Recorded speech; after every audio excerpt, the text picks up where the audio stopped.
Eh oui, vous l'attendiez tous. Ça arrive. Mais non, parce que j'ai oublié de prendre. Voilà, la bonne capture. Ça devrait aller. Voilà. Quelques dernières vérifications. Et on va finir.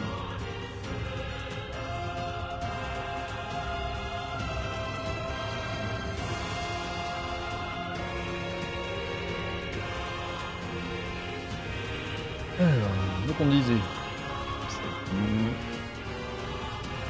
On va enfin pouvoir continuer, au moins commencer la deuxième roue.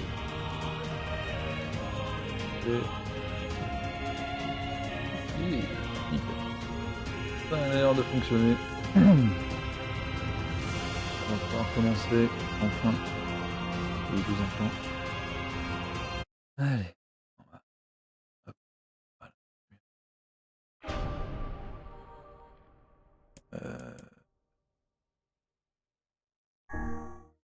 Ah oui, c'est vrai que c'est facile. Sinon je me faisais éclater.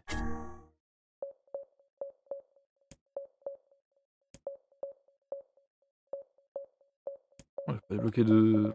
Oh, tant pis. Ok. Pas changé grand chose là-dessus. Auto Basel. Ah, ouais, bah non. Parole. Et. Oh, tout devrait être bon pour l'instant. Oui, oui. Alors, je ne me souviens absolument rien. Absolument rien. Ah, voilà. Bah, parfait, du coup. J'imagine. Ça me fait directement commencer une nouvelle. On va voir. J'aimerais bien. J'aurais pas cherché pendant 3 plombes comment starter le New Game Plus. Whenever I interacted with Kaine, I was reminded about something from my past. Maybe my mind has been confusing her with my sister this whole time. Alors. Anyway. Est-ce que c'est comme ça qu'on fait le New Game Plus ou pas? J'en ai aucune idée. On verra.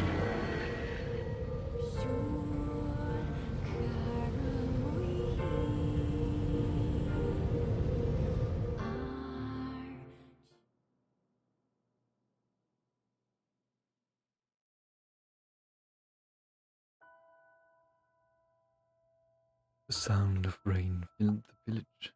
Steep cliffs that surrounded the area magnified the sound, causing even the slightest drizzle to rattle like a thunderstorm. Thin wisps of smoke streamed from huts as the villagers huddled in their homes and waited out the rain. A single child, however, had braved the town power and was now wandering slowly towards the wooden fork-shaped weather vane at the center of the town. The wanderer reached the vane, which had existed for as long as any could remember, and stared. The child's face was simultaneously delicate and fierce, like a teacup that had survived shipwreck. Whose traits combined with pale white skin to give the face an almost sexual quality. If the beak turns east, I go home. If it stays west, then I. The child blinked. Rain slowly dripped down the young one's short hair and began its long descent to the ground. Come on, come on. The child felt a slight breeze and watched the vane slowly creak to life. Spinning this way and that for a moment, it finally settled with the beak pointing firmly towards the east. Really? Before the vane could move again, a jagged rock came spinning and tumbling through the air, striking home against the child's head. The force of the blow dropped the child to the ground, as a hail of stones began to fall all around. Oh no, they found me. A heartbreak smile crept across the child's face as the stones continued their assault. Through the rain, the sound of multiple footsteps grew louder before a voice rang out. Yoo-hoo! Heine! The voice belonged to Dima, worst of all the bullies in the area. As Heine struggled to stand, the final stone came skittering through the mud and bounced against her foot. Blood oozed from a cut over her eye, and her blurred her vision, but she could make out the shapes of Dimu and his usual gang of idiots. The boy seemed taken aback for a moment by Heine's seeming indifference to the blood dripping from her face, but quickly regained his bravado. What's up, Rick? Like the rain? Getting all wet? Or did you finally decide to run away from home? Though she knew it was futile, Kaine turned to leave. Before she could get more than a few steps, the other children scrambled to surround her, cruelty burning in their eyes. Kaine knew those were not the only eyes on her. The Cormantis' parents watched from the safety of their homes. She was attuned to this sensation. It was one she had experienced many times before. While some villagers simply turned a blind eye to the actions of their children, many encouraged it openly. In a society ruled by superstition and fear, Kaine was something to be hated and, if possible, destroyed. I didn't say you could leave, Brick. Dimu's word chewed at like a worm through an apple. Can't hurt me, she lied to herself. Be strong, be brave, can't hurt me. You can't hurt me, he can't hurt. Oh, look, the freak is gonna cry. What's wrong? You said that everyone hates you and wants you dead. Kaine prayed for the rain to flood down and carry her away from a world that seemed to have no place for her. There were gods. They chose to ignore her. As Dimu crept even closer, the clouds began to thin and the rain slowed. Even the weather hates me. I'm useless. A failure. I wish Dimu's rock had taken my head off. Kaine couldn't meet Dimu's leering gaze. She lowered her eyes and stared at the muddy ground below. The bully moved forward until he was inches away. She could smell the scent of old meat on his breath. The boy grabbed Kaine's face with thick fingers and yanked it upward, so she turned away. But he forced her gaze back and jammed his thumb against her eyelids right open. Omi. No, he didn't say no. Dimu grinned heavily. You don't say no to me. No one says no to me. Even taking his attention from Kaine, he called his cohorts. Come on, guys, let's give the freak what she deserves. As soon as Dimu finished, kicks and blows began to rain down upon Kaine. Dimu paused, still grinning as Kaine curled into a ball and tried to make the pain stop. I don't get you, freak. Watch acting like a girl for her. Everyone knows what you really are. Kaine ignored the question, choosing instead to stare at the weather vane, continued to point east, as if supremely confident about the future it has chosen for her. Go home. Yeah, that's a funny joke for someone with dead parents and no home to go to. Break, she said the children. Break, break, break. Kaine closed her eyes and listened to the rain, waiting for the pain to start again.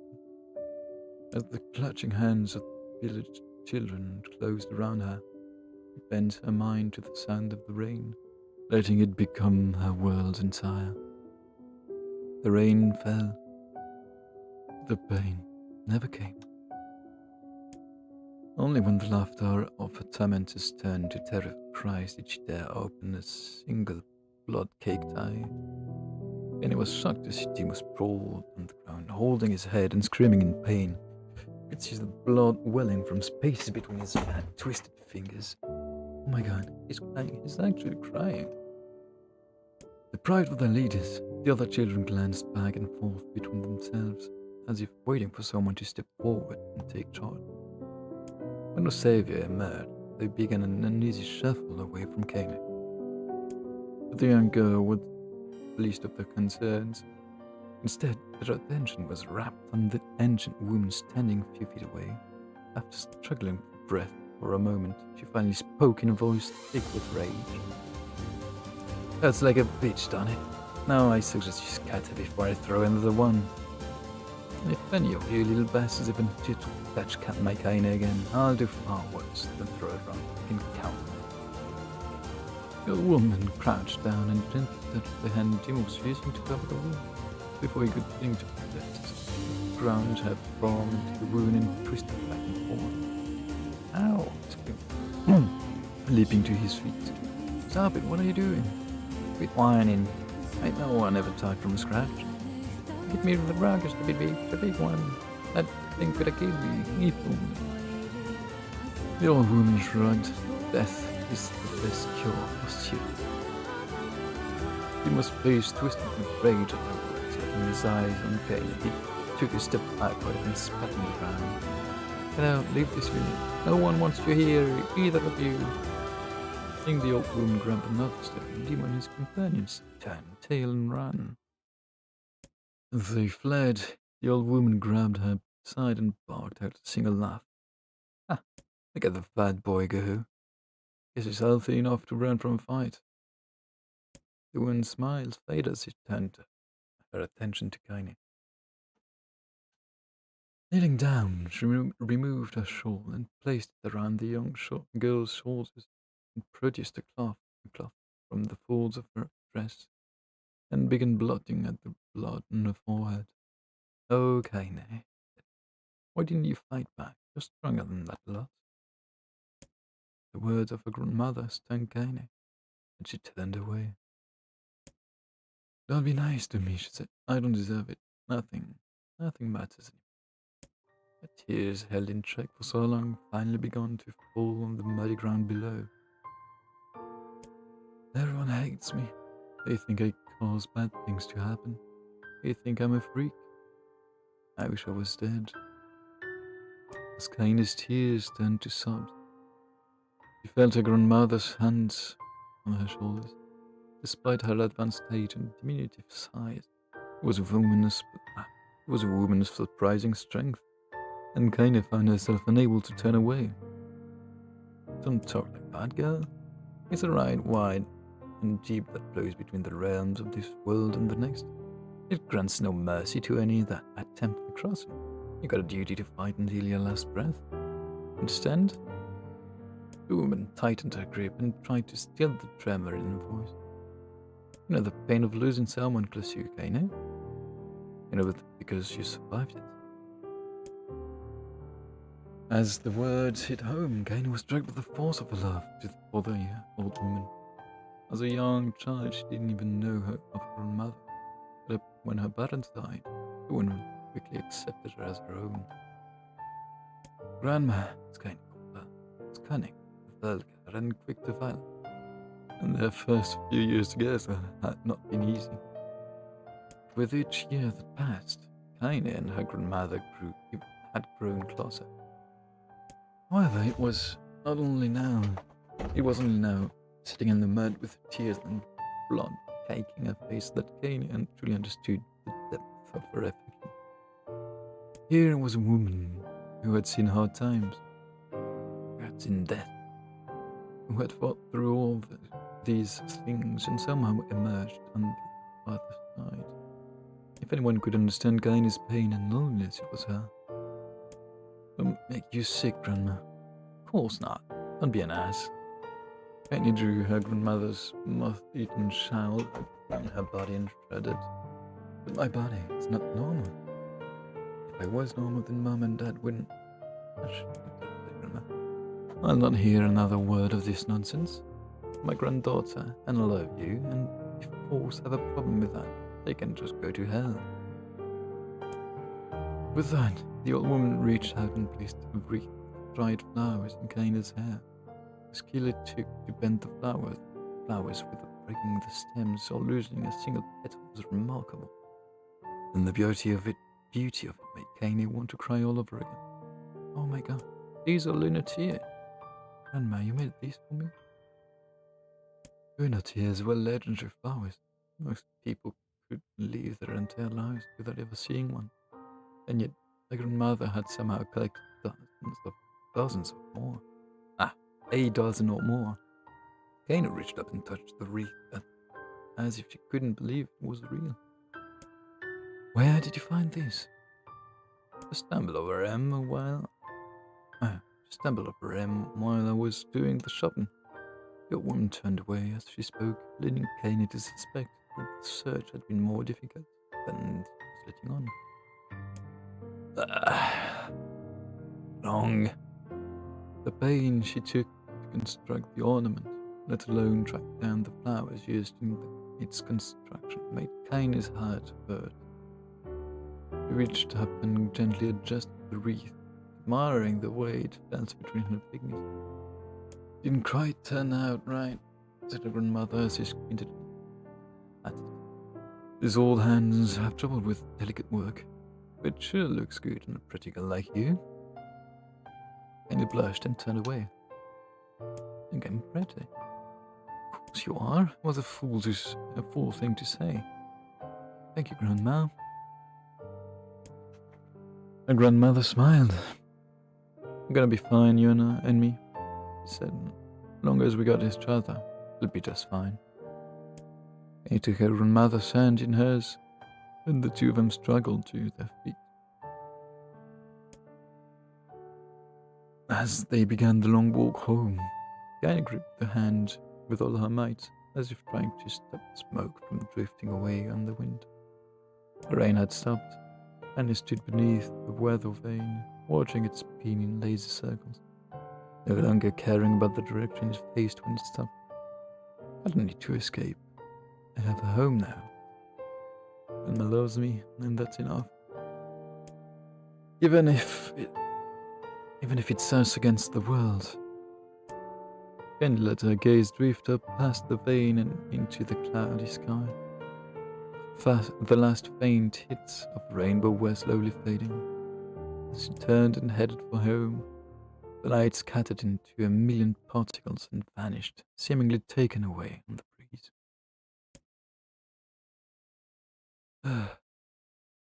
Far too many words, in far too little time.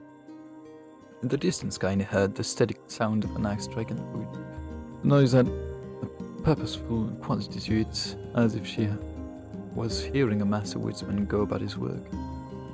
The wood being produced, however, was far from a work of art as it could be. Pieces of every shape and size were being flung about in a barren yard with wild abandon. Anyone trying to stagger such wood would probably die of frustration before the job was through. Stupid piece of shit axe. Kaine's grandmother flailed away with the axe, filling the air with both splinter of wood and word that could make the most hardened sailor blush. Grandma, called Kaine. That you, Kaine? Yelled the old woman, taking her eyes off the wood for a moment. Don't get too close, I might take you all goddamn food by mistake. Brought the axe down on a piece of wood, sending chips flying in every direction. One spun past Kaine close enough for her to hear the whistle, at which point she decided to step back. Once she scuttled to a safe distance, she cupped her hands around her mouth and shouted, Grandma, you need help? Can I get you water, lunch, or a new axe or something? The axe poised to strike another wobbly blow, posed in midair. The woman considered thought herself for a moment, then smiled. Tell you what, since I'm doing such a piss poor job of chopping, why don't you come here and take over so I can go get the water? Days have been restless lately. I don't want you running into one of them bastards. Relinquishing the axe, my grandmother picked up a long pole with wooden buckets on either end. Gathering water was by far the more difficult of the two jobs, but Kaine knew better than to complain. Once Grandma's mind was set, there was no changing it. Kaine did her best to help with chores, but Grandma took every task and quite travelled to the village. Though she had a long list of plausible excuses, Kaine knew the real reason. She didn't want her granddaughter to be taunted and harassed by the villagers. Once Kaine moved in, Grandma decided to take up residence in a good distance from the Erie. Out of sight, out of mind seemed to be the best policy when it came to the villagers and her granddaughter. And it was rare were the days when any but the two of them could be found on the rocky aircraft land they call home. Kaine enjoyed the solitude, but harbored a secret resentment that her grandmother was forced to spend her golden years in such a place. After watching her grandmother leave, Kaine turned her attention to the task at hand. She had never chopped wood before in her life, and soon discovered why the old woman hated the chore. Swing after swing of the axe produced only a tiny crack in the wood, and when she finally managed to connect with a solid stroke, the tool embedded itself in the log and refused to burn. Frustrated, Kaine swung the axe around her head and threw it, log and all, across the yard. Damn it! Damn, oh crap. She suddenly understood the joy her grandmother felt in a good curse. Happier now, she picked up the axe, forced it from the wood, and resumed chopping. She had natural skill with a blade. The task was challenging, and blisters soon began to form on her small thin hands. This is tough. And my logs are all weird sizes. Spitting on her palms and ignoring the pain kind of redoubled her efforts. Just as she was developing a rhythm, Grandma returned from the village. Sitting down her bucket with a small sigh, she took one look at the logs and coughed a very wheezy laugh. Very clumsy girl, but practice if you... Grandmother suddenly collapsed to her knees, causing one of the buckets to wobble precariously. Her eyes wide, Kaine dropped the axe and ran to her grandmother's side. Grandma! The old woman shook her head and pointed at a trembling finger at the bucket. Get at the bucket. Can't let it spill. He steadied the bucket with a foot as she knelt. Her grandmother, a small bit of water sloshed over the side and made a new home in the hem of her dress. Kaine didn't notice. Grandma, what's happening? Crazed with panic, she grabbed her grandmother by the shoulders and shook her a moment. The woman lifted her arms and batted Kaine away. Stop that, just stop, she cried, breathing heavily. It ain't like I'm dying. I'm just tired from the trip, is all. I desperately wanted to believe her, but one look at the woman's shaking hands and worn face told her more than words ever could. Grandmother had lived for a long, hard life, and it seemed the bill was finally coming due. The time when her grandmother watched over Kaine was ending. Sooner than either of them had feared, the position would be reversed. Next morning, Kaine came to the side of her grandmother's bed and took her wrinkled hand. Grandma, you're sick. I need medicine. I'm going to the village. The old woman shook her head and tried to rise. Kaine gently pushed her down. It's all right, he said. I'll be fine. Ugh. Her grandmother fixed her with a gaze that could melt steel. After what seemed an eternity, she finally lowered her eyes and sighed. Well, I don't like it, goddammit, but I guess I should quit being so stubborn and let you grow up. One watched as Kaine strapped her boots and made her way down the road to the village. Hours later, the unseen sun made its way across the dark and rainy sky. Was still watching. Kaine moved at a brisk pace, checking her pockets every few minutes to make sure the money her grandmother gave her was still there. Every noise caused her to spin her heels, making sure she wasn't being stalked by Shade or worse, Limo and his gang. She encountered neither tormentors nor Shade, but Kaine finally found herself at the entrance to the village. A few adults she could see glance sideways at her and muttered to each other behind raised hands before slinking away into the shadows. The heart racing, Kane took a series of rapid, shallow breaths and tried to calm herself. I have to prove myself. I have to help Grandma. I have to be strong. She chanted those words to herself over and over as she slowly made her way. Finally her eyes settled on a rotund older woman with an angry wave, who was angry waving her arms in the air and telling anyone who would listen exactly what she thought of Kane's presence. Hey lady, said Kane with bravado she did not feel. It was the apothecary. One flabby cheeks shook in bewildered anger. What the hell is this thing with me? They seemed to say, but Kane saw her eyes held in different emotion. Yeah, we're both scared, lady. Trust me on this one. Which way? Kane repeated, when pointing at a small building to her right before hitching up, dress and stumbling off in the other direction. Kane cringed, expecting a stone to come flying from the assembled crowd, but none came. Her mind was filled with a strange sense of pride as she made her way to the apothecary. New emotion had little time to take root, for as soon as she opened the door, she noticed a familiar customer at the counter. It was Dimo.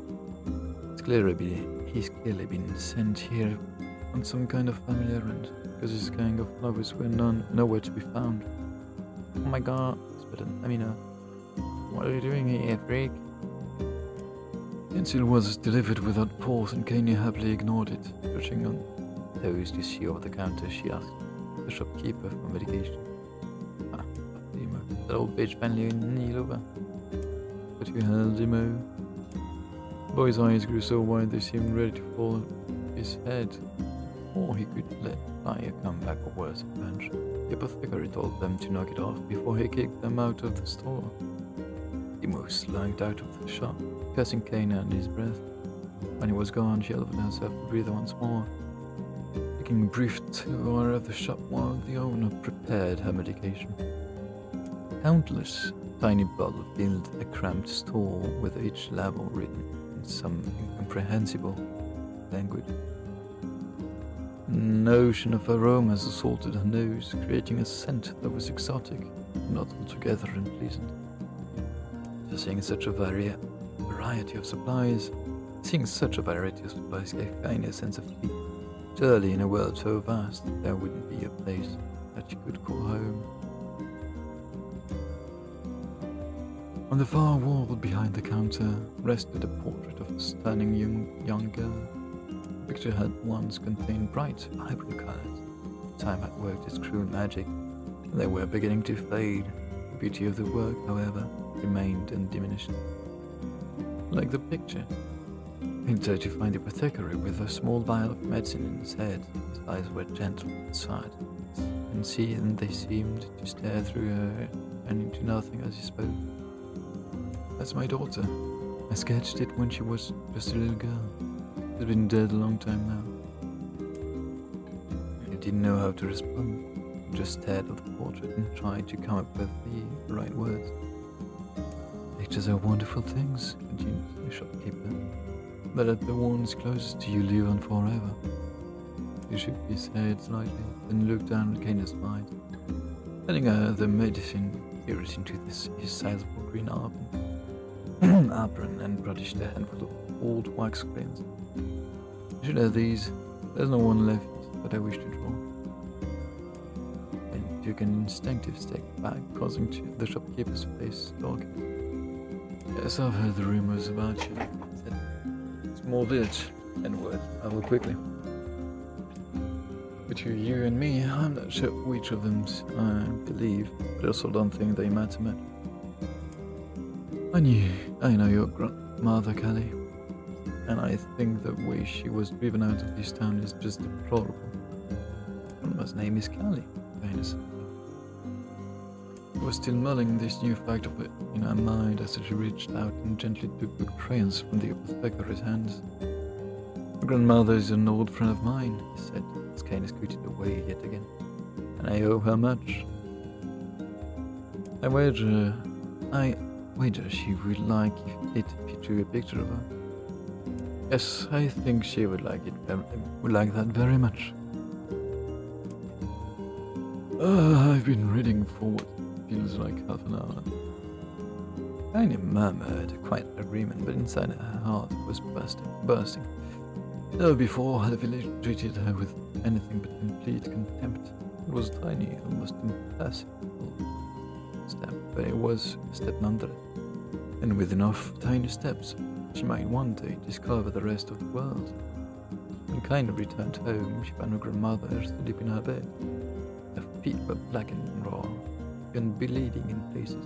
And Kaine to think that she had been pacing around the room until exhaustion finally caught up with her.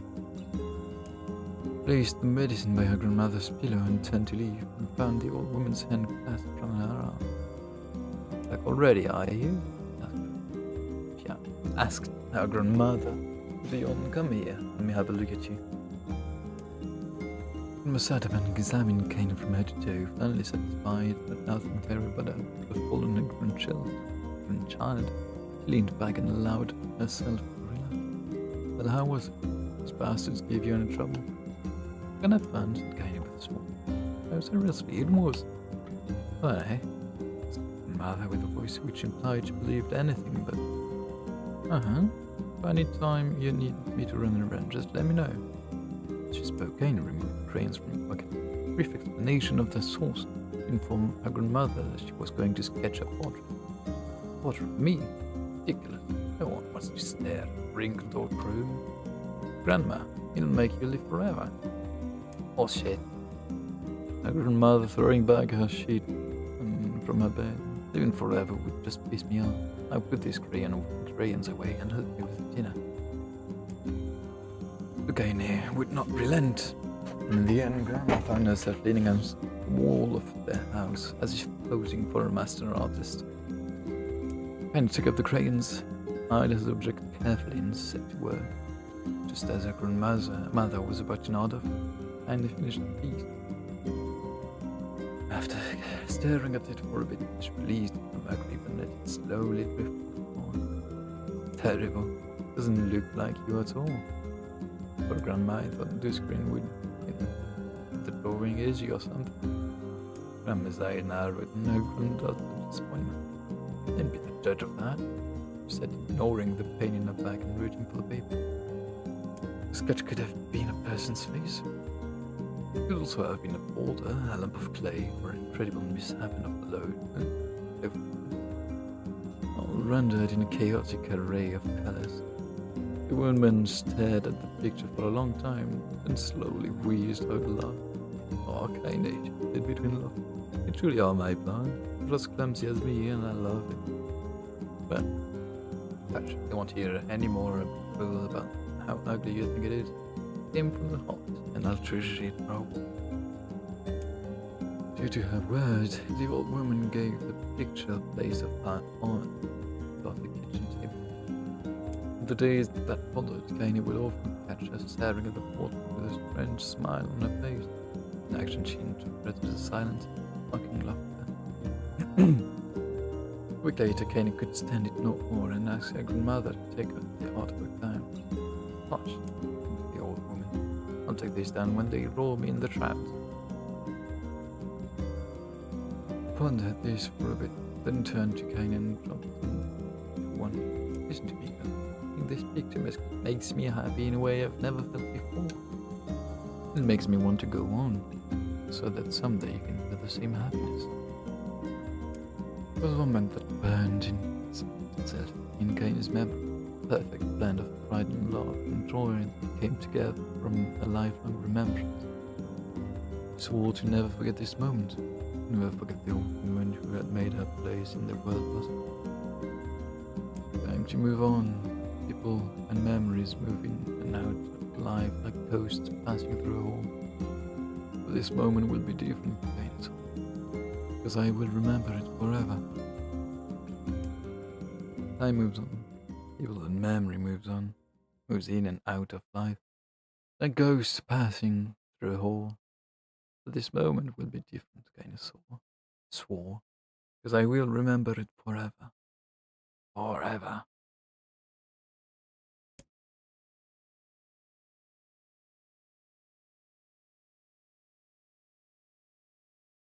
I listened to the sound of crackling firewood and stared at the black object on the plate, been pushing it around the wooden disc for a good 10 minutes, ignoring the bemused stare of her grandmother. Finally, she summoned her courage and gave the object a brief sniff. A sharp bitter scent flew up her nostrils and made its home there, causing her face to twist in disgust. Grandma, I can't believe you want me to eat a bug. The old woman threw some more wood into the cooking pot and snorted. Not a bug, you fool girl, it's a berry. Why the hell would I be feeding you bugs? Yeah, well, she looks like a bug, said Kaine. I think it burns or something, because it smells terrible. With that, Kaine held her nose and threw the berry in her mouth, chewing as little as possible. Oh, yeah, that's terrible, all right. Why, little brat, laughed the old woman.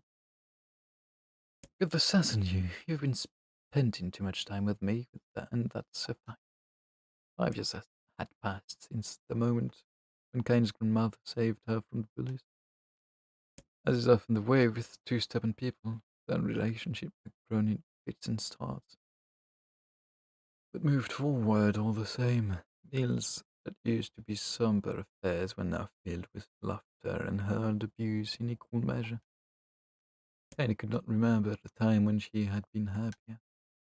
As the years went by, Kaine started to shoulder more and more of the daily responsibility. Grandmother's legs grew weaker by the day, and she could no longer do many of the chores she used to take for granted. And so this morning found Kaine lacing up her work boots with breakfast of burnt berries rolling through her belly. "Where are you going today?" asked Grandma suddenly. Kaine looked up surprised. The old woman rarely asked for specifics anymore. "Well, I was gonna check out on the kelm trees and see if they were right. I thought we could make some jam or something. Oh, and I'm going to pick up some flagstones. So I need to take the wheelbarrow." "Flagstones? What the hell for?" Kaine stared at grandmother, then held out an arm and set it around their home. Constructed mostly of cloth, rope, and rubble, and the old place sagged like a boxer in the final round. "Grandma, a dying cat could chew through this house. I'm going to build a stone wall so we have some protection." The old woman laughed, exposing her toothless grin to the world. "Goddamn girls, if a bunch of thieves want to ransack this old place, let them come. I got nothing worth stealing anyways." "I'm not worrying about thieves, I'm worried about shades. People saw one west of the village yesterday." The woman tilted her head and stared at their granddaughter. "Well, shoot, I don't know why you have to do this today. Don't worry about it some other. Grandma, no. If I don't go to the kelm trees, we won't eat tonight, you know that." A confused expression passed across the woman's face. For a moment, she was a small child. Was that Kanye? "Yes," she said after a bit of. "Yes, of course, you're right. I'm sorry, Kanye. Lately, it seems my mind is..." She didn't finish the thought. Instead, walking over to her nightstand and gently taking the wreath of lunities from the drawer. Flowers' petals had aged to a brilliant white, and Kanye thought it was more beautiful now than the day she first received it. "You're gonna be a true woman soon," Grandma said, as she placed the flowers in the girl's hair. "So that means less chatter about shades and building defensive walls and more talk about how beautiful you've become." Annoyed, Kaine reached up to remove the garland, but she looked on her grandmother's face and stopped her hand. "Beautiful thing," said the old woman. "There ain't another like you in all the world. I'm very proud of you." "Okay, Grandma, that's enough goddamn compliments one day. Such a mouth on you. Where did that come from? Gee, I wonder." "I'll teach you to sass me, girl," told Grandma. Suddenly, she lurched forward and grabbed Kaine by the ears, pulling her around the room with a crazed grin on her face. "Grandma," yelled Kaine in a quaking voice. "Grandma, stop it, what the hell?" The old woman stared at her and blinked. and slowly held her wrinkled hands out, as if it was the first time she had ever seen them. Oh, I don't know what happened there. Sorry, girl. Sometime man just. And I thought the look on her grandmother's face was the most heartbreaking thing she had ever seen.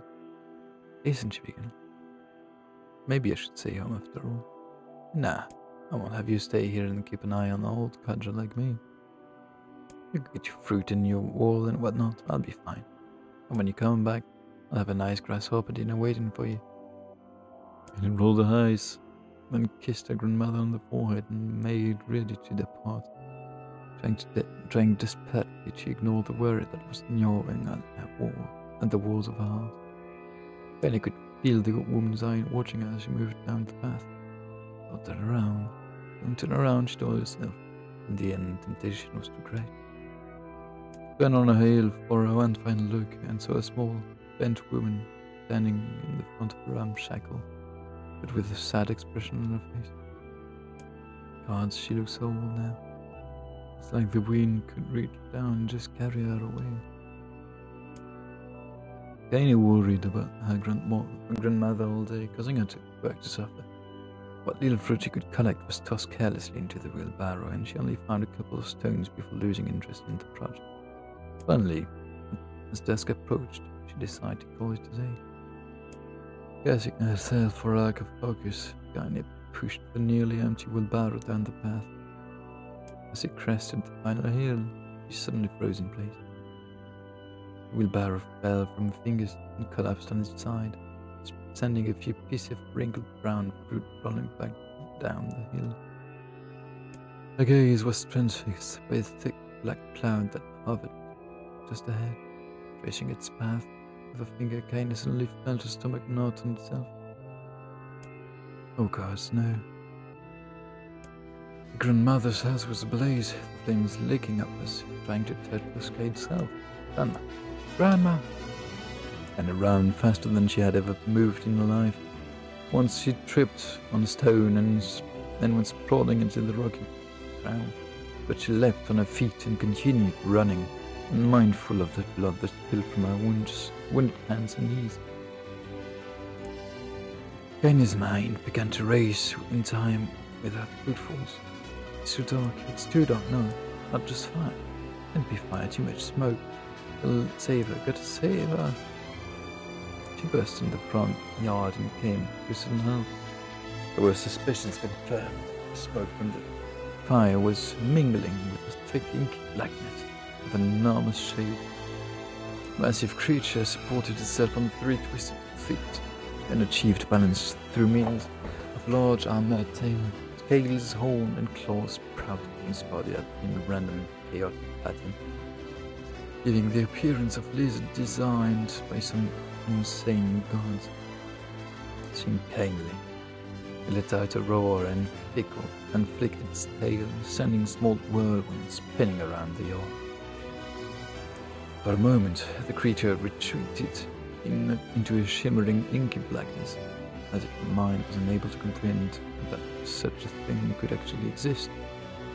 Then the smell hit her, a blend of rotten meat and excrement, and the horror began real once more. The creature bellowed again, and this time Kaine responded with a scream of ruin.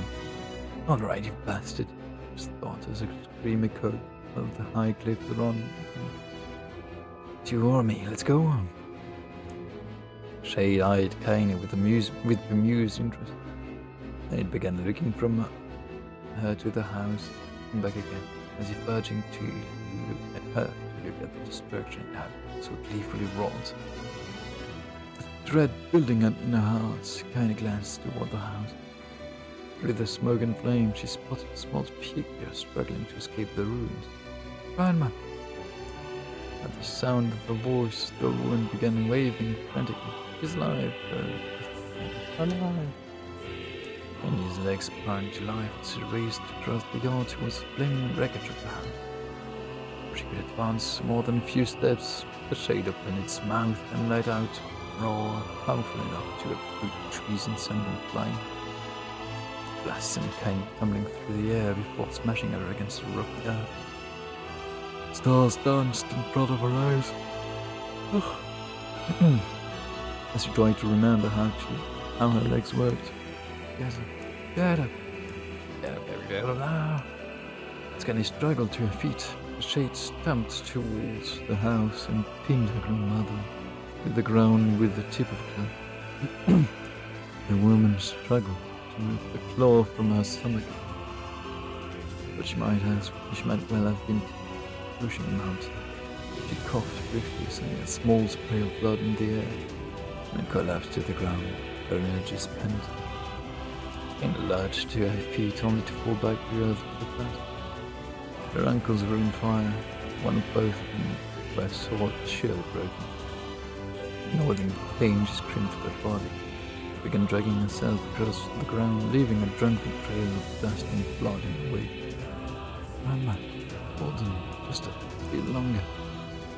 Her mother's face was turning blue, her eyes rolling back until only the wires were exposed.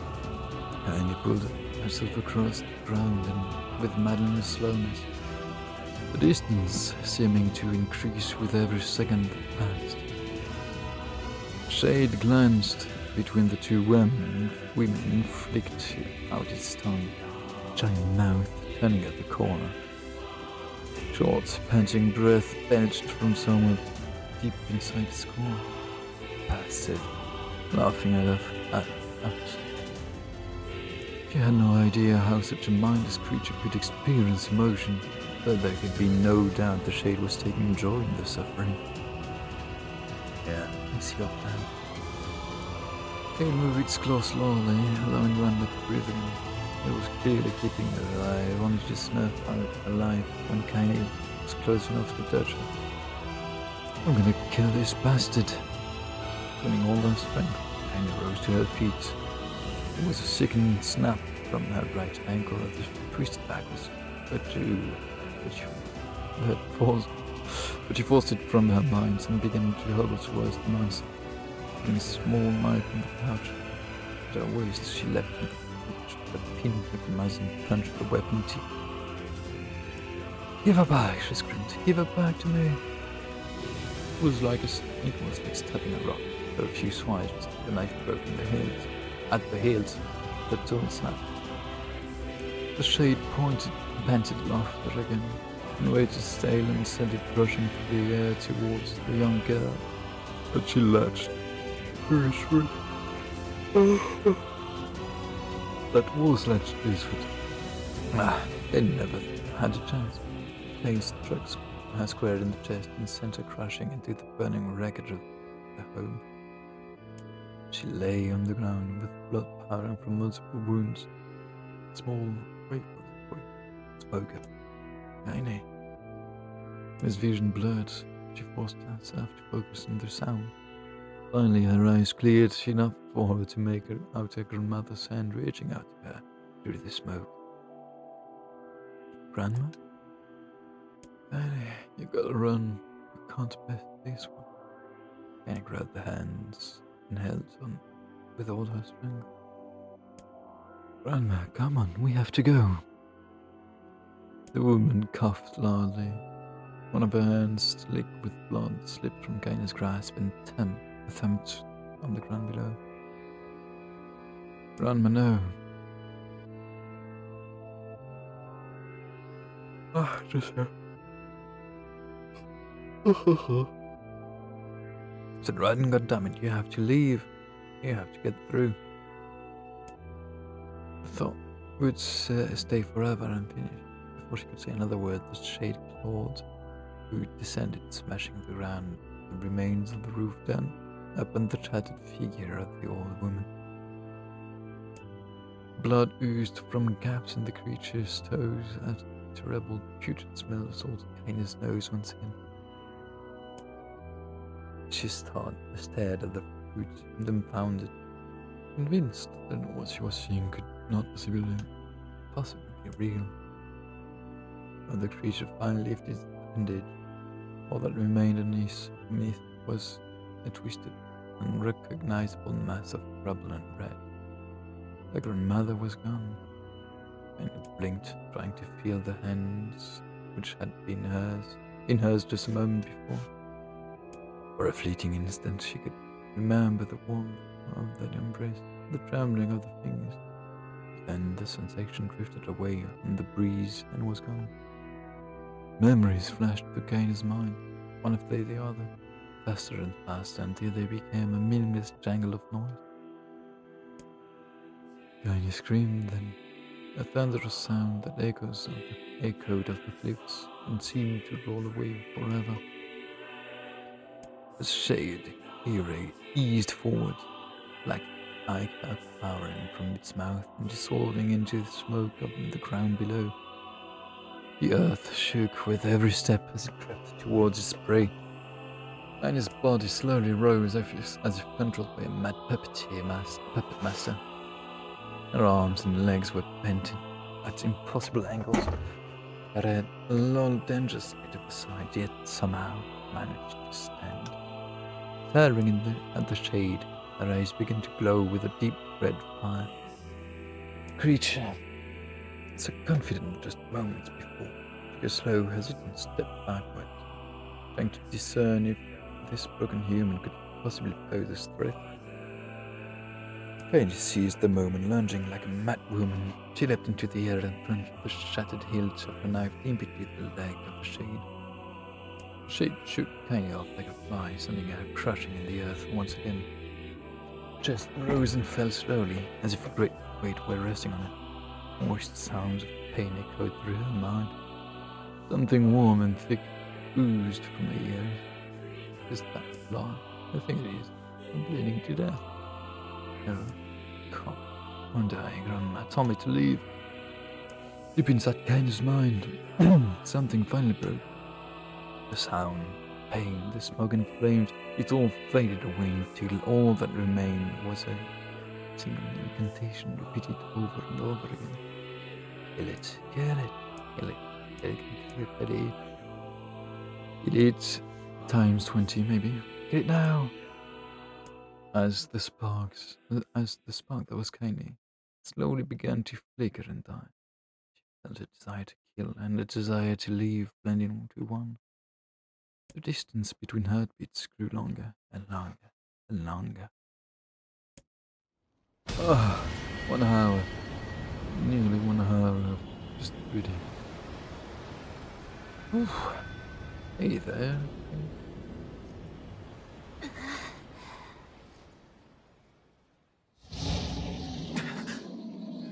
So we take back the win.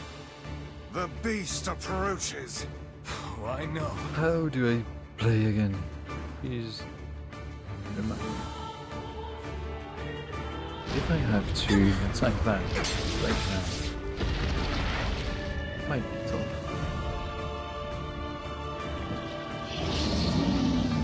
Someone's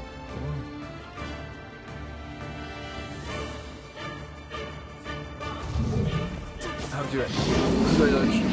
Okay, that's dodge.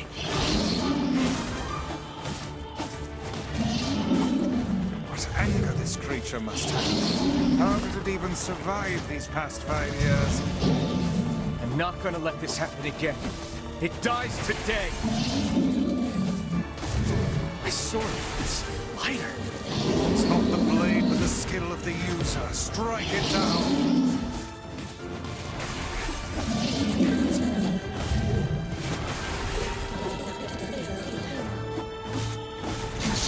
Okay. Yes, I... something back. That was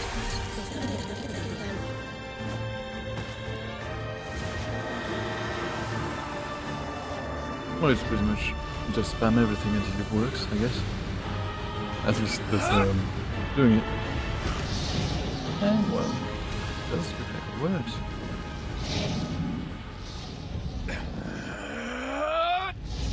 You wouldn't remember, you see.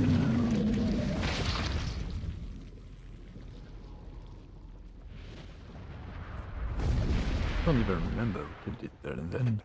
But I guess we did.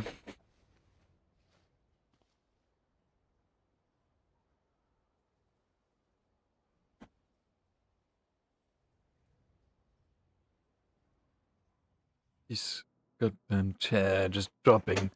Ah. Okay. No, not reading again, please. After so much to read, I will have to take just 5 minutes to freshen up. Oh, we were gently, quickly, softly. The shade showed that its tormentor was dead, turned and stumped up toward the horizon, stopping along the way to bellow one final roar. Couldn't kill. Shamed beyond imagining, Kane tried to turn her head to the side, but only succeeded in coughing up a huge gout of blood. It was difficult. It was getting difficult to see, and only after a moment of fierce concentration did she realize that her left eye was gone. Laughing to herself, she turned her remaining eye to the ruins of Rome, noticed the ragged stump of arm resting a few feet away. Yeah, that's mine, she thought, with a mad giggle. She's gonna make clapping a real bitch. Can you please stop talking about clapping real bitches? Cry. A sudden cried a sudden voice from the depth of mine. Finally gonna die, are ya? While you had coming. Could feel the emotion, thought, at the unseen assailant. Could feel before I pluck out your eyes and feed them to a dog. The voice of a childhood terror evaporated in the smoke, into smoke, only to be replaced by another, more recent voice. Hold still, said the apothecary, materializing from the ruins like a ghost. I want to draw you. That way you can live forever. No, stop. Don't want to live forever. Want to die right here. I see, said quietly. And if that's what you want. The spectral shopkeeper fluttered in and out of existence for a moment, and produced a piece of paper and sketched quickly. After a few seconds, he turned to the page. As he turned the page to Gainlia's mind. Since you rejected my offer, I decided to draw someone else. It was a picture of her grandmother, previous life. Kaine opened her mouth, to thank the man, but stopped as the picture began to blacken in the middle before she could say anything. Dozens of multi-legged insects began to swarm across the image, tearing at it with sharpened pincers. My mouth is getting muddled by the second with all that reading and. Stop, no, don't hurt that picture. Kaine reached out with her remaining arm and waved futilely to the air. To her surprise, the insects fell off the picture and to the ground below, where they vanished into tiny black tendrils of smoke. Relieved, Kaine turned her good eye back to the picture, only to open her mouth in a silent scream. The sketch now showed her grandmother as she truly was, a smashed and recognizable lump of nothing. The apothecary smiled, then broke into a jolly dance. See that? He cried, as he danced his cheek. It's perfect now. He looks just like you. Ah, cha-cha-cha. What a weird laughter. I look like that? Oh god. Oh god, I'm gonna die. I'm gonna die. Drowning in despair, Kaine laid her head back in the mud and smoke of a ruined house and waited for the end to come. Just before she let everything go, an unfamiliar voice began whispering in her ear. Ain't you got a wish, sunshine? The voice was vulgar and fierce at the same time. As if insanity had, oh my. Someone's playing with the doorbell, I guess. As if insanity had somehow found a way to take form. Kaine wanted to scream as the voice crawled under her skin, but her lungs refused to work. I know, I wish I could pray or something. Why don't you get on your knees and start praying to heaven? Please, invisible man in the sky, save me, save me. Penny finally resorted to shouting at the voice with her minds. Don't make wishes. They don't come true for me. I'm a curse, a freak. I should be left to die. The voice boomed in her ears. Oh God, you're the best. Penny glanced down and saw a black, shiny substance oozing from her leg. Tried to brush it away, but the remaining arm would not longer respond. The substance slowly crept around her feet, and then began moving up toward the rest of her body. Is this death? Is that what it's like? Was it just my mind losing itself? She could feel the slime oozing upwards, feel the hot, searing pain it left wake. Whatever else might be happening, she was still alive, and this was real. Come on, said the voice. Let it go. I tried to ignore the voice and concentrate on the pain, but the newcomer would have none of it. Don't you know me, sunshine? You're ready to give up, ready to die. So why not let me have it? What? Buddy, come on, give it to me, give it to me. I want to stand on the ground, feel the rain, taste the wind. The voice paused, as if licking its lips. When resumed, it was filled with mad and abated joy. Okay, I'm getting real pissed. I'm gonna go see what and who is spamming my door bell. I'll be right back. Sorry for the inconvenience.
Okay, well, this should be alright now. I think that was going nowhere. Should be dealt with.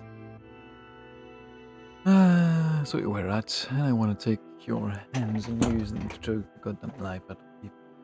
I want to tear out the throat and bathe in the blood just like before. And what a thing to come back to.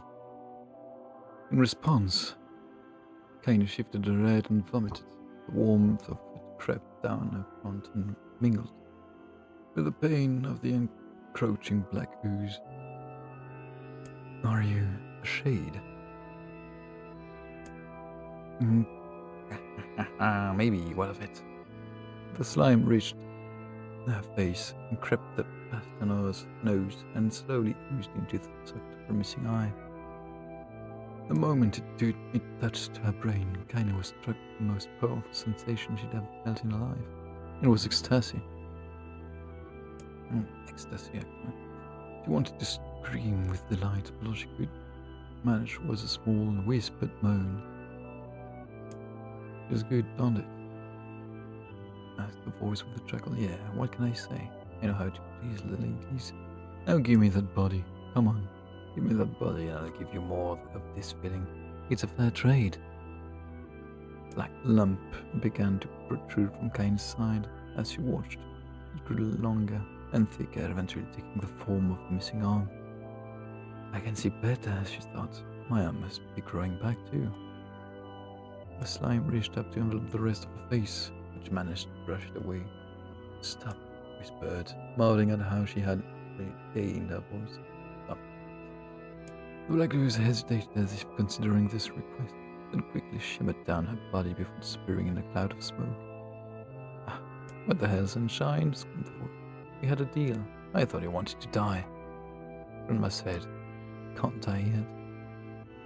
A brief image of her grandmother, bloodied and broken, flashed before her eyes. She saw the shade that had killed her and heard its mocking laughter, and closed her eye and forced the image from her mind. Her whole body was quaking with rage when she opened her eye again. They burned bright red. That thing took my grandmother. I have to kill it before I die. Kaine glanced down and saw a mysterious pattern of the shades, burn itself into her left arm. Well, I'll be damned, said the voice cheerfully. Look at that, sunshine. I think you and me are gonna be good friends now.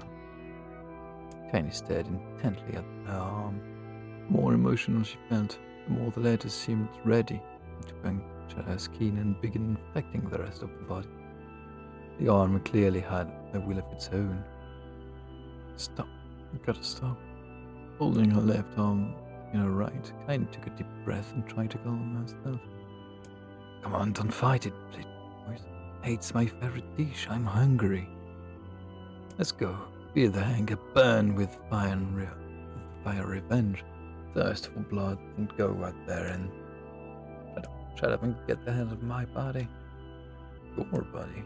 Oh, that's rich, sunshine. Real rich. Look, why don't you just up and die so I can have this body all to myself? What do you say? I bet those buddies of yours in the area would love to see you dead.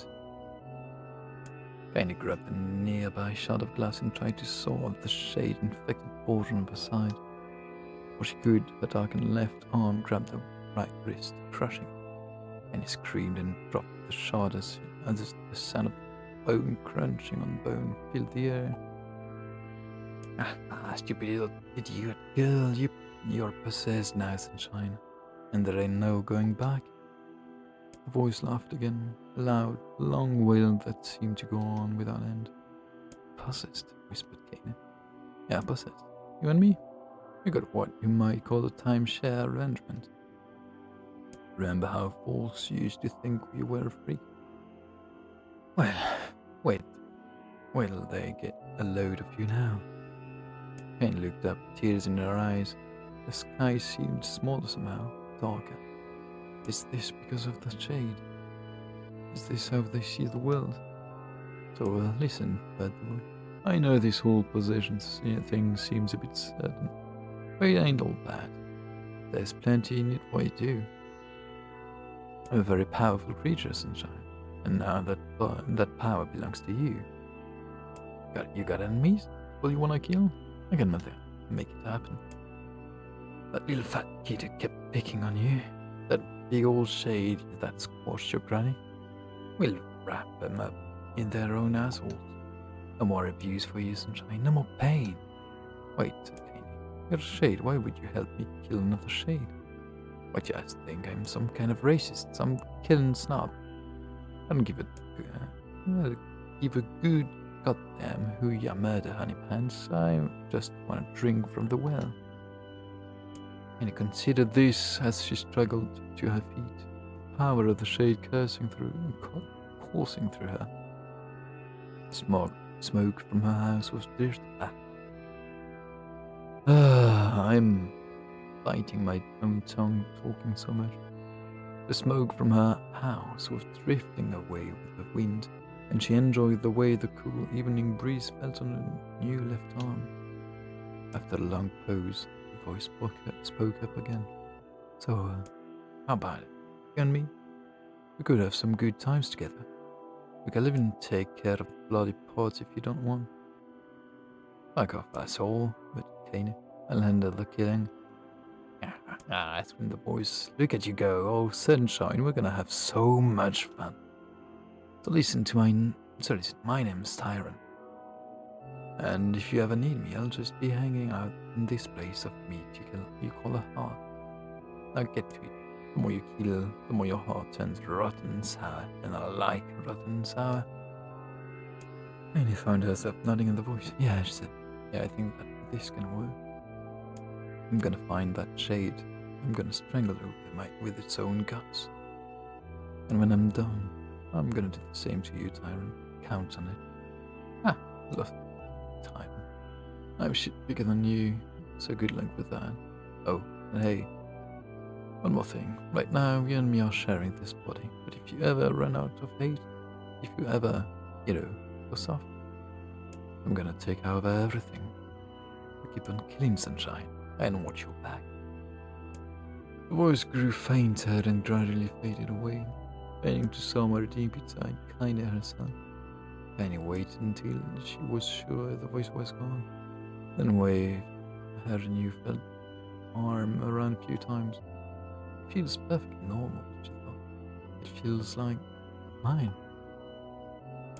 Desperately, she began poking and prodding at the new limb, determined to find something wrong with it. She didn't want it to feel normal. That would mean the creature inside of her had already won. I'm not a shade, I'm Kaine. Repeating this mantra in her head, she slowly began digging through the rubble of her house, being careful to ignore a certain red-stained spot in the corner. Finally, after what seemed like an eternity of heartbreaking work, she found what she was looking for. It was the wreath of lunar tears. Or it had been very held back. The garland's petal was as bright as ever. Kaine started to place it in her hair, then slowly lowered the wreath and stared. I'm sorry, Grandma. I'm so sorry. But I don't deserve to wear this anymore. I am possessed, corrupted, a freak. And this time I don't think there's any going back. Holding the flowers to her heart, Kaine fell to the ground and sobbed. As night gradually lightened to dawn, and the people of the area rose to their daily lives, she remained in that position, as if tears could somehow wash away the horror that now infected her world. Alive! Stay alive! Stay alive! Grandma. Kaine, you gotta live! You gotta come back to us! Yeah, I totally forgot. I remember.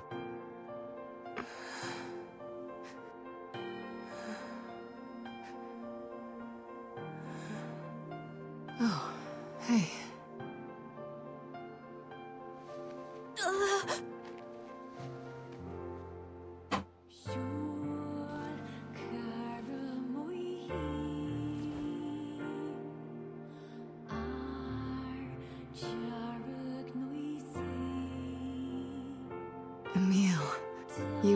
calling me, weren't you?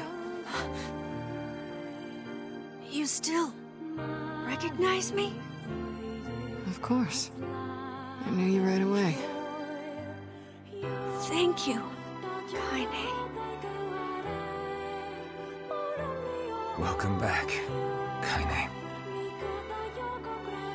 Wow, you grew up. So, how long has it been? 5 years.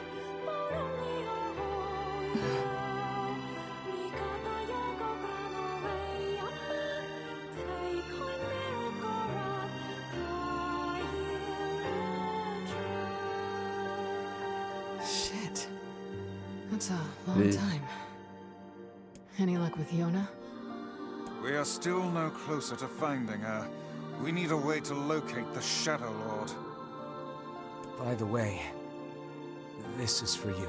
Is that a lunar tear? It's not as good as your grandmother's, but I Oh, tried. what a cute boy. No, it's great. Thank you.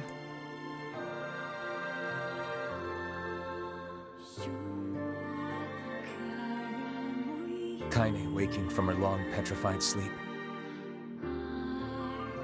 Emil's unflagging kindness. Our reunion was a happy one, and we let it wash over us like rain. That is, until Devila and Popola had to go and ruin it all. I don't remember what they did, though. Are you kidding me? You can't be serious! Please try to understand. People are tired and scared, and I'm sorry. I'm sorry you have to Alright. bear the brunt of that. This is crap, and you know it!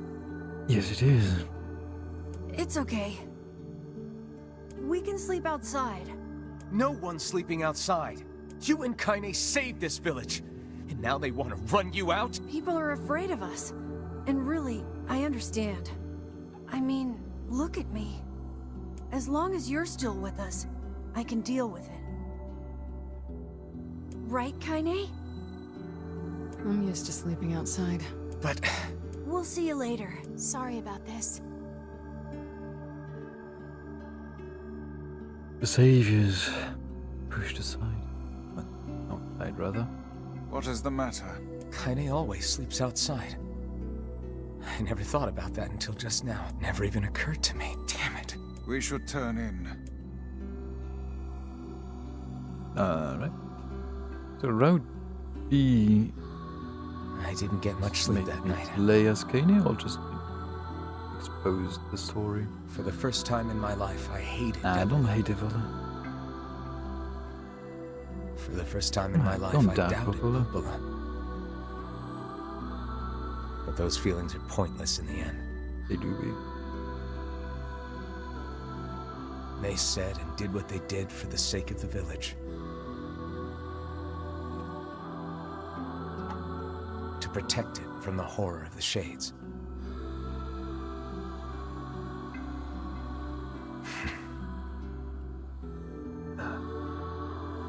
Really, how can I blame Devila and Popola? In the end, I'm just as bad. Because I never once stopped to think about Kaine and Emil's situation myself.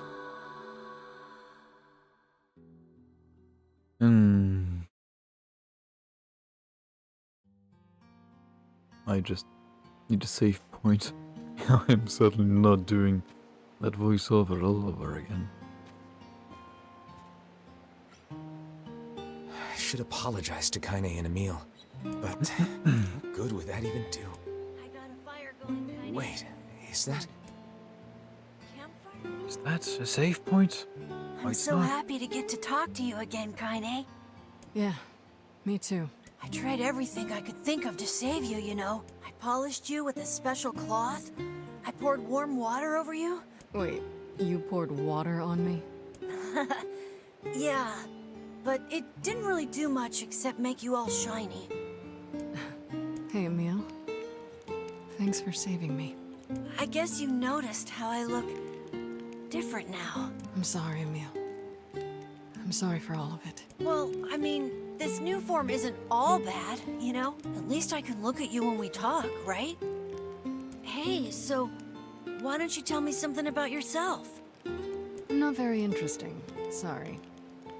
Come on, I just want to know you better. Please? Fine. This all happened when I was a kid. Before the whole shade possession thing. My body is different. And when the villagers found out about it, they started treating me like a freak. But one person, my grandmother, accepted me just as I was. No matter how bad things got. She gave me the strength to keep going. Good grandma. She's really special to you, huh? Yeah. Oh, hey! That gives me an idea. Since we cured your petrification, we should start looking for a way to cure your possession in my body. I know we can do it if we all work together. Heck, it'll probably be It's always super super easy. Let me guess. More warm water? Okay. Can we just forget I told you about that?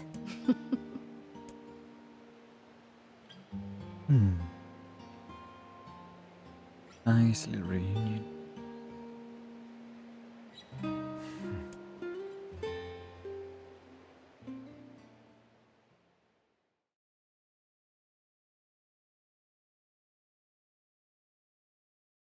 Oh, an actual chick, not a...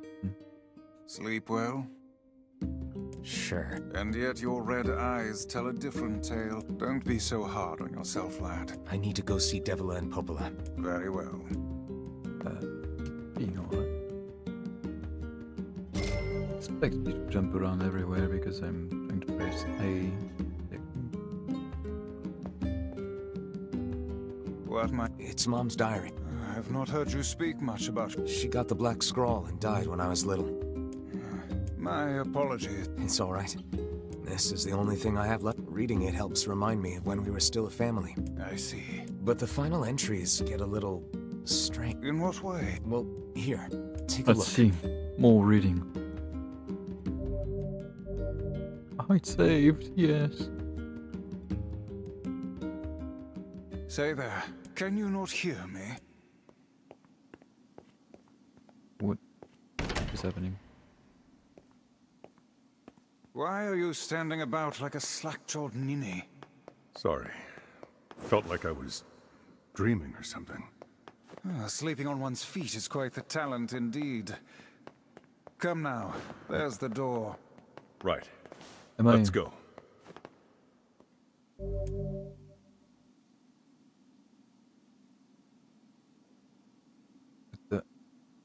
What the fuck is happening?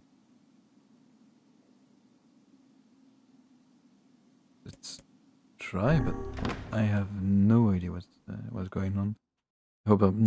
I hope I'm not skipping everything.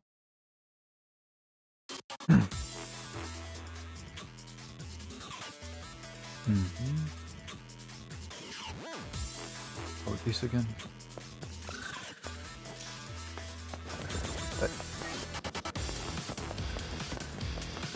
How do we hit this?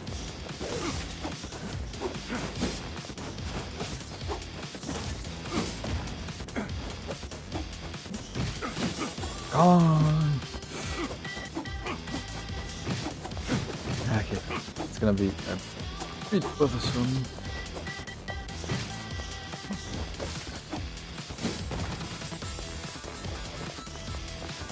There. Are we?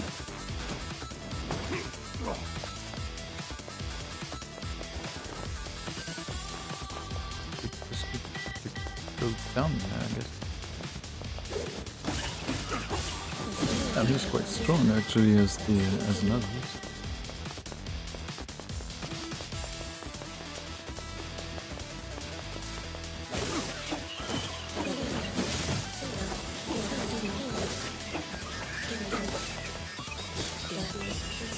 All dead? Yeah.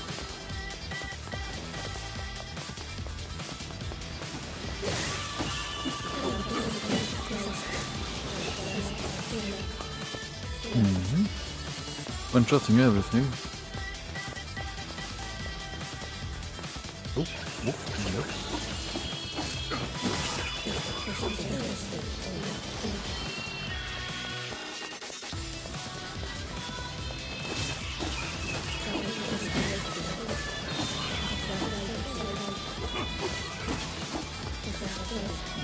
pretty easy for now.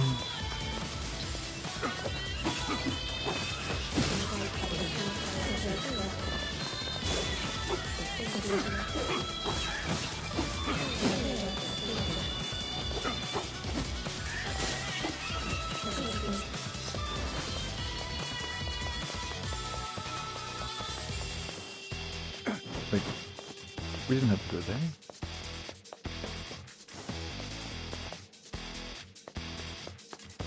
Ah, that was the wrong way. What was it? I have no idea what's happening.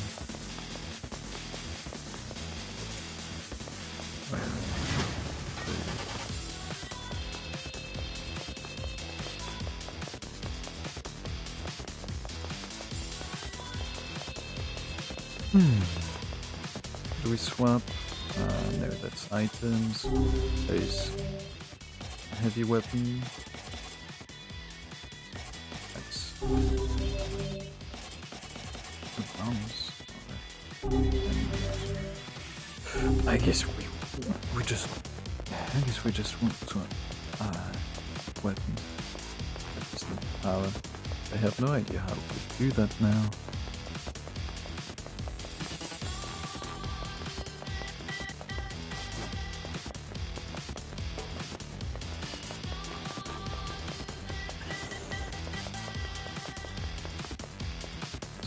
Wait. Ooh.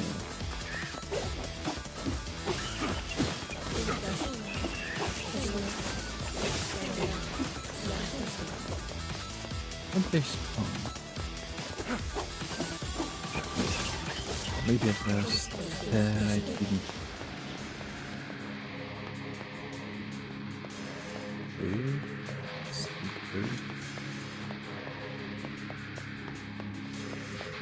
I guess we're just gonna go down again.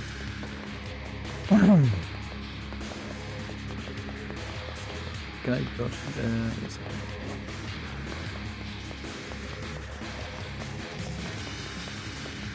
can. Nah, that's again.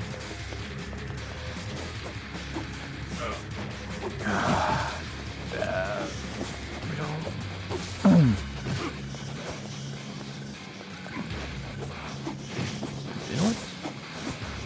Maybe this will be better.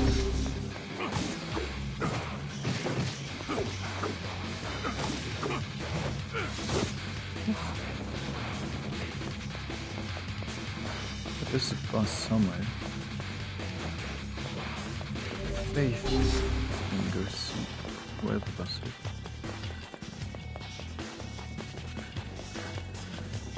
It's down. It's up. Oh shit, oh shit. It is down. Hello there. I think we would.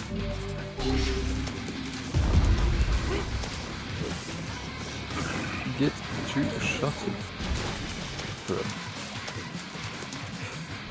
Okay, there was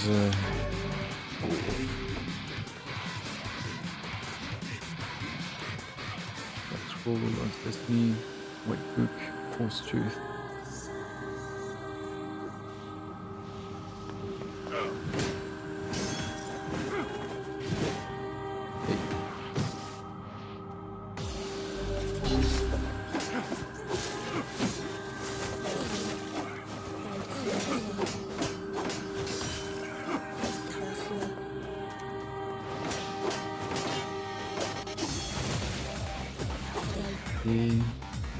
Oh, hello there. Oh yeah, there was no, Harry's here. I need to remember the timings. Come on, go for it.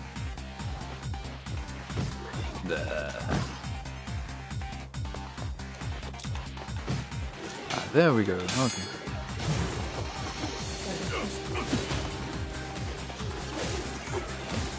It's possible I can just try and ham on them.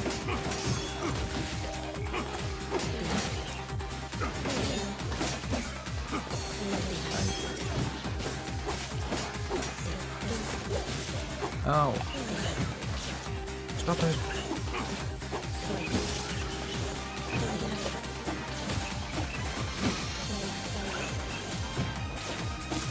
Okay.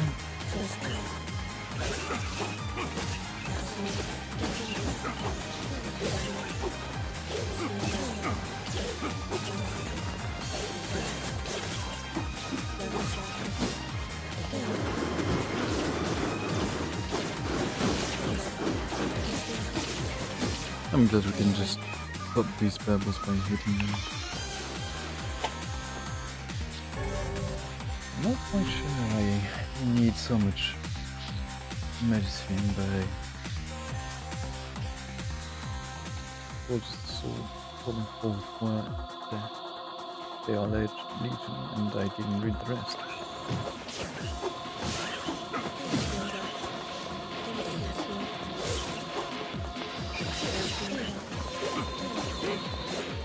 What the?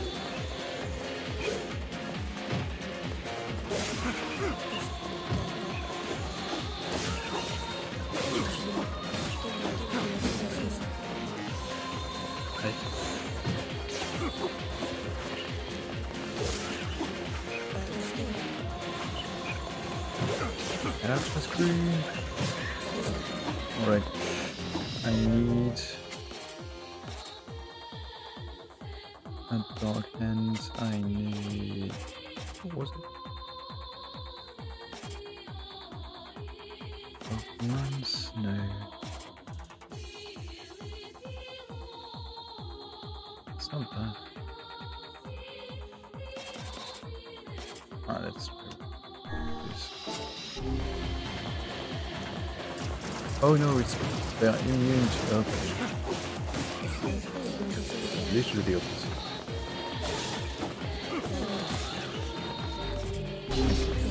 There we go.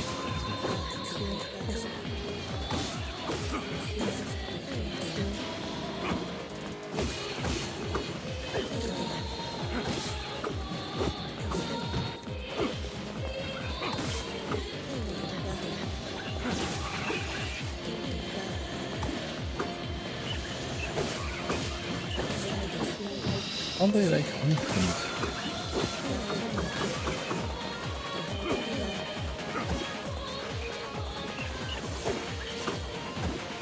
Escape.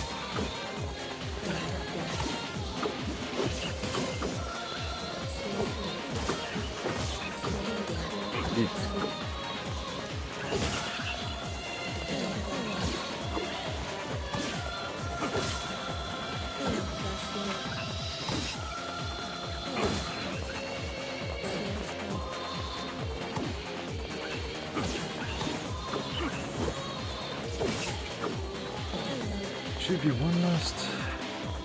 There's not one. One hand swords. Sword. Alright. But I guess that was the stay. Dragon's Court, but the world is ringing. Oh. Is this a fucking god reference? Where's my fools? And here. You. 66. Actually, that's not bad. It's very heavy, which I don't like, so let's go back to faith.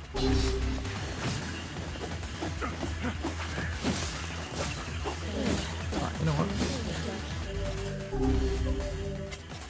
Oh, well, I mean, we'll be perfect with it.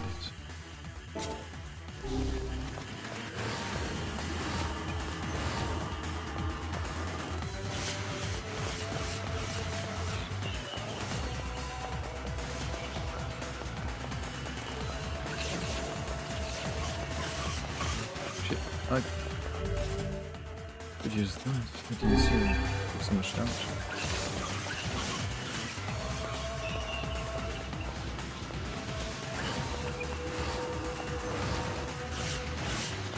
That's it.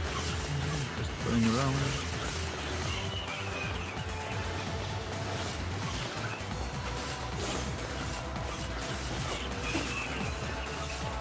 Oh shit. Calm down, fuck, bro. Why did I try to? Hello.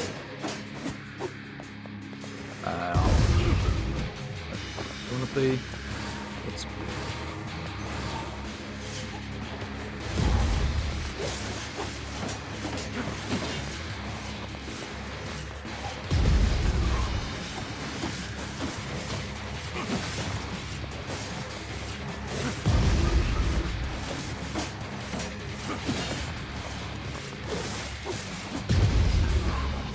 there you go.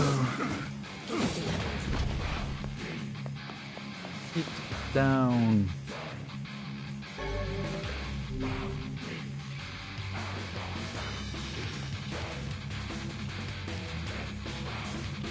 That sickness stained journey to return to soulless battle. Where the hell am I?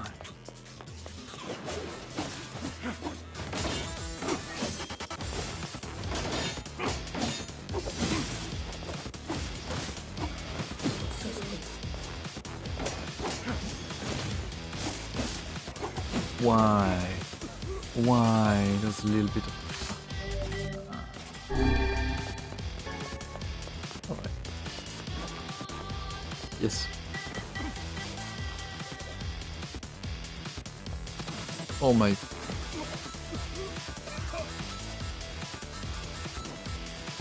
Oh my lord.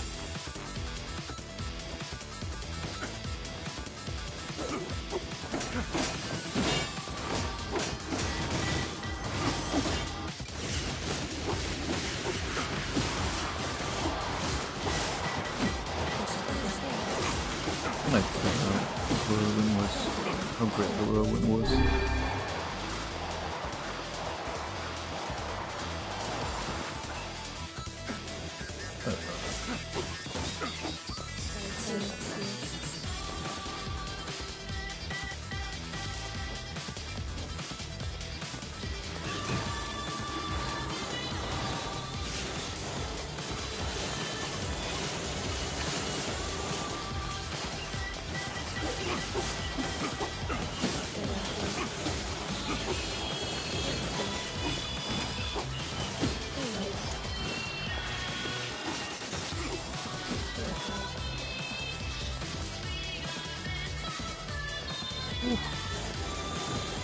Wasn't expecting this one.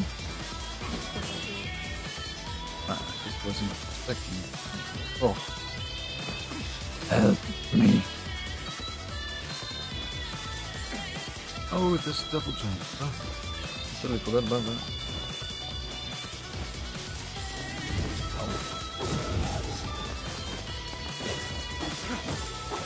Oh, right, I can carry that one.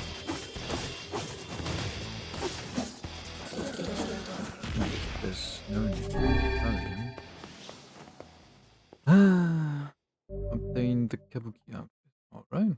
Let's see what Kabuki is. So I guess it is alright to do this part first. It's not game breaking or whatsoever. Shouldn't be. I think it is. Hopefully it's not. Okay. It was alright. Was not quite expecting that. Oh.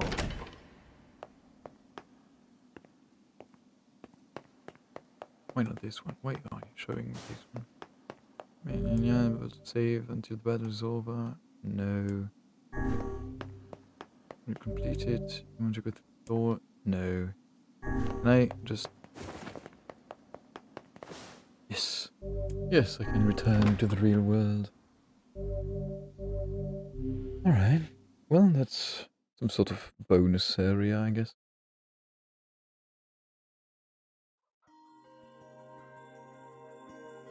Something wrong? I feel as if I've just awoken from a most unpleasant dream. I know what you mean.